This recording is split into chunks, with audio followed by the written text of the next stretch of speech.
بسم اللہ الرحمن الرحیم۔ السلام علیکم ورحمۃ اللہ وبرکاتہ۔ میں ہوں قاری فضل ربیع، عملیات فضل کے روحانی علاج گاہ سے آپ سے مخاطب ہوں۔ آج آیات کریمہ کے متعلق انتہائی اہم ٹاپک ہے کہ آپ دنیا کے کسی غم میں مبتلا ہیں، آپ کسی بھی پریشانی میں مبتلا ہیں، آپ کسی بھی بیماری میں مبتلا ہیں، ایسی بیماری، ایسی پریشانی اور ایسے غم کہ جس میں آپ کو اور کوئی راہ نظر نہیں آ رہا کہ آپ اس غم سے، اس مصیبت سے اور اس پریشانی سے نکلیں، تو آپ یقین کیجئے کہ یہ آیات کریمہ ایک ایسا مجرب وظیفہ ہے،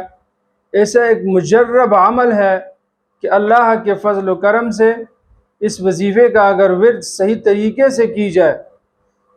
تو آپ اس مصیبت سے، اس غم اور اس پریشانی سے ایسے ہی نکلیں گے جیسے کہ حضرت یونس علیہ السلام مچھلی کے پیٹ میں 3 اندھیروں کے اندر پابند ہو گئے اور اللہ رب العزت سے دعا کی، اور اللہ جل شانہ نے حضرت یونس علیہ السلام کو ایسی مصیبت سے نکالا، ایسے غم سے نجات دی، ایسے پریشانی سے ہٹا دیا کہ انسانی ذہن اس چیز کو نہیں مانتا کہ انسان مچھلی کے پیٹ کے اندر جائے، اور وہ بھی سمندر میں، رات کے اندھیرے میں، سمندر کے اندھیرے میں اور مچھلی کے پیٹ کے اندھیرے میں بند ہو اور پھر اس کو نجات ملے۔ تو یہ نجات دینے والی ذات صرف ایک ہی ہے، اللہ رب العزت۔ اگر اس سے صحیح معنوں میں حاجت ہو اور دعا کی جائے تو اللہ رب العزت ہر مومن کی دعا قبول فرماتے ہیں۔ اللہ جل شانہ قرآن پاک کے اندر خود فرما رہے ہیں کہ حضرت یونس علیہ السلام نے مجھ سے دعا کی اور میں نے اس کے غم سے اس کو نجات دی۔ اللہ رب العزت قرآن پاک میں فرما رہے ہیں وَنَجَّيْنَاهُ مِنَ الْغَمِّ، کہ یونس علیہ السلام کو ہم نے نجات دی اس کے غم سے۔ وَكَذَلِكَ نُنْجِي الْمُؤْمِنِينَ، اور اسی طریقے سے ہم مومنین کو بھی نجات دیتے ہیں۔ مطلب یہ کہ اس دعا کے ذریعے سے اگر ہمیں کوئی پریشانی ہے اور ہم اللہ رب العزت سے ایسی ہی دعا مانگے،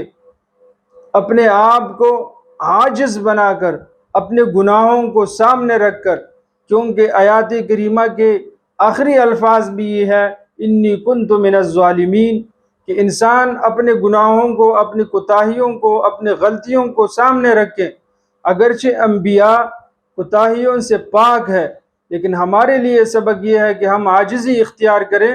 اللہ رب العزت کے سامنے، اور پھر اللہ جل شانہ سے دعا کریں تو اللہ رب العزت دعا کو ضرور قبول فرماتے ہیں۔ اسی طریقے سے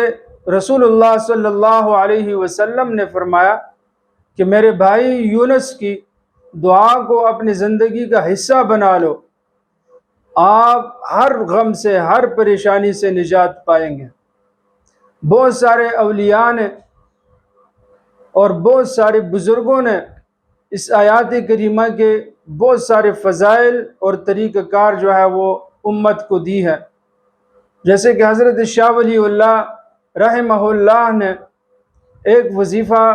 یہ بھی فرمایا کہ جو آدمی رات کے اندھیرے میں 2 رکعت نماز نفل پڑھے اور سجدے کے اندر اس آیات کریمہ کو 21 مرتبہ پڑھے اور اپنی حاجت کو سامنے رکھ کے اللہ سے دعا مانگے، اللہ رب العزت اس کی دعا کو ضرور قبول فرماتے ہیں۔ ایک اور بزرگ نے، اللہ کے ولی نے یہ بھی فرمایا کہ اگر ایک ہی مجلس میں 12,000 مرتبہ آیات کریمہ کو پڑھی جائے اور اپنی اس حاجت اور اس مصیبت اور اس غم کو سامنے رکھ کے اللہ رب العزت سے دعا مانگی جائے تو اللہ جل شانہ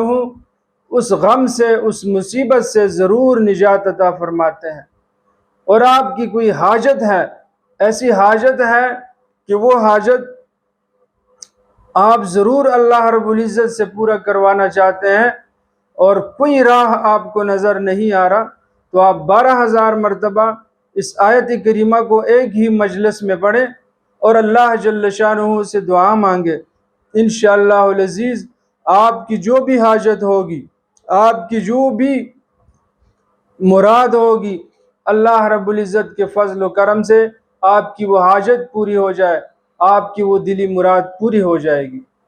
ایک ایسی فضیلت والی آیت ہے، تو کیوں نہ ہم اپنے ہر پریشانی، ہر غم، ہر مصیبت میں، ہر حاجت میں اور ہر مراد میں آیات کریمہ کو اپنا ورد بنائیں اور اس کی تلاوت کریں اور اللہ رب العزت سے اس کے ذریعے سے دعا مانگیں۔ اللہ رب العزت ہمیں اس پر عمل کرنے کی توفیق نصیب فرمائے اور سامعین اور ناظرین کے تمام پریشانیاں، تمام مصیبتیں، تمام غم اللہ رب العزت اپنے فضل و کرم سے دور فرمائے، آمین۔